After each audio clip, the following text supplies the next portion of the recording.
bumaba daw yung kriminalidad nung panahong may mga EJK at nagdedebate sila. So kinuha ko yung data dito sa LBRMO. Ang crime index na tiningnan namin ay mula 2016 to 2018, same period ngayon. July 1, 2016 to April 21, 2018. Kinumpara namin sa July 1, 2022 at April 21, 2024 para parehong datos. July 1, 2016 to April 21, 2018, 196,518. July 1, 2022 to April 21, 2024, 71,544. Mas mataas ang krimen nung panahong yon, 16 to 18 ng 60%, halos triple. Kasi nga, hindi mo pwedeng hindi bilangin yung patayan. Krimen pa rin yun eh. Extrajudicial killing nga, it's a crime. So, mas mataas yung crime nung time ni dami ng patayan. Yun ang sinubmit sa amin. Pina-check ko lamang naman dahil na-curious din ako kahapon. Ano masasabi mo, the way na hinandle yung investigation, considering na umuulan na pagmumura po yung nangyari sa investigation? Well, magandang pinoint out ni Senator Risa na OA yung pagmumura at walang lugar yan dito sa Senado. Sang-ayon ako doon. Ang sagot ng dating Pangulo ay nagkukwento lamang siya at ang kinukwento niya ay nagmumura siya noon. Hindi yata totoo yon sa lahat ng mga pagmumurang ginawa niya. At magandang na-point out yon ni Senator Risa dahil ayaw kong mamanhid ang Senado o ang lipunan o tayong lahat. Naisipin nating okay lang yon. Hindi okay yon ha. At tama nga, gaya na nasabi ko, na pinoint out yon ni Senator Risa kahapon. Nasobrahan ba yung due courtesy na in-advise nyo na ibigay sa dating Pangulo? Hindi naman. Nilagay din siya sa lugar niya, kaugnay sa kung kailan siya pwedeng magsalita at hindi pwedeng magsalita. Pangalawa, gusto nga niya hanggang porkit siya'y ganun. Gusto nga niya hanggang madaling araw, hindi naman ho tayong lahat ay ganun. At sa kawawa din naman yung staff na nandun naghahanda bago pa man sila dumating, ilang oras bago pa man sila dumating sa hearing kahapon. Again, gaya ng sinabi ko, tama at sang-ayon ako dun sa ginawa ni Senator Risa. Nung pinoint out niya at pinaalalahanan niya ang dating Pangulo at ang komite na panatilihin ang order sa Senado na ang pagmumura ay hindi normal, ang pagmumura ay hindi parte ng anumang proceedings at ang pagmumura ay hindi dapat isang bagay na maging manhid tayo na tinatanggap na lang nating normal at bahagi ng araw-araw nating pamumuhay.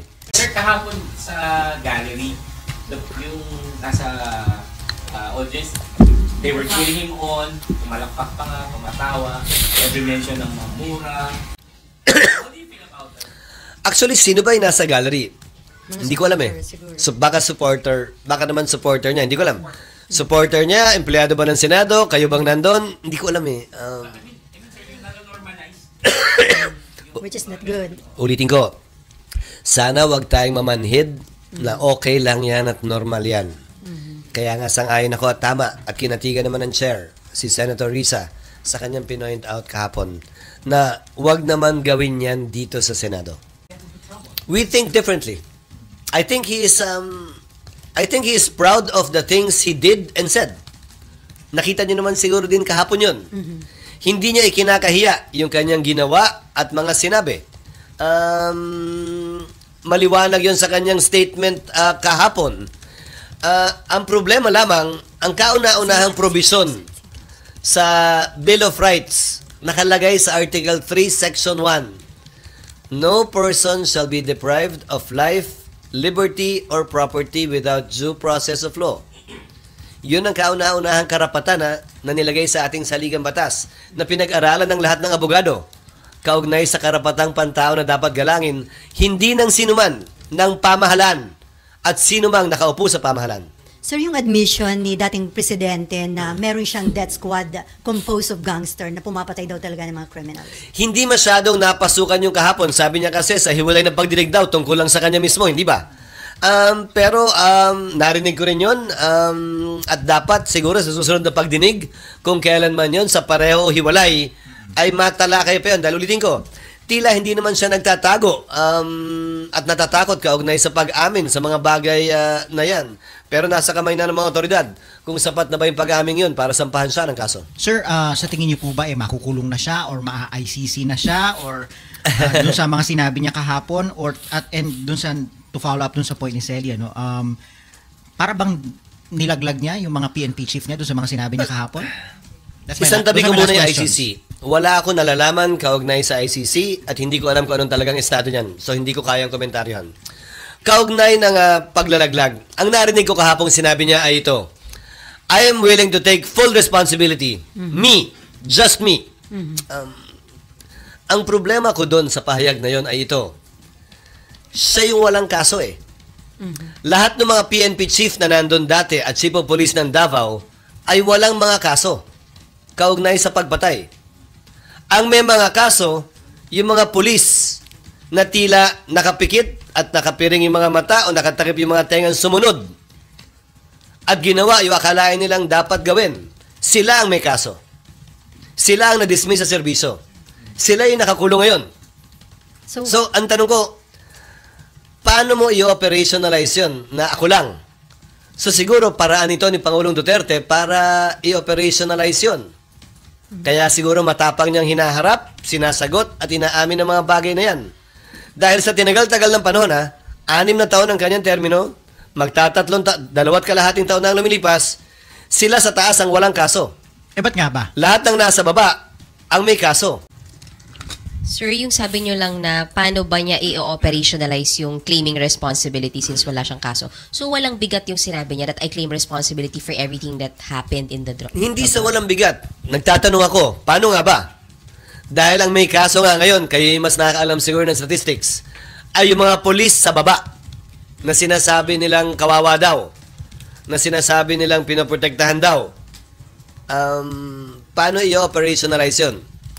Dahil yung mga dating chief of police ng Davao at PNP chief kahapon, sa pagkakaalam ko ay wala naman silang mga pending na case kaugnay ng extrajudicial killing. Unless alam nyo meron. So, anong sense nung pag-ako niya dun sa responsibilidad kung wala nga naman pala siyang kaso to begin with? Siguro bahagi yung ginawa niya kahapon doon. Yung kanyang pag-amin sa maraming bagay na napanood at napakinggan nyo nga. Unang hakbang marahil yon para sa pagkakaroon ng responsibilidad kaugnay sa bagay na yan. Ngayon, ulitin ko klarong magkaiba kami ng pananaw. At marahil magkaiba ng pananaw sa marami sa ating mga kababayan. May isa pa ako nais talakayin.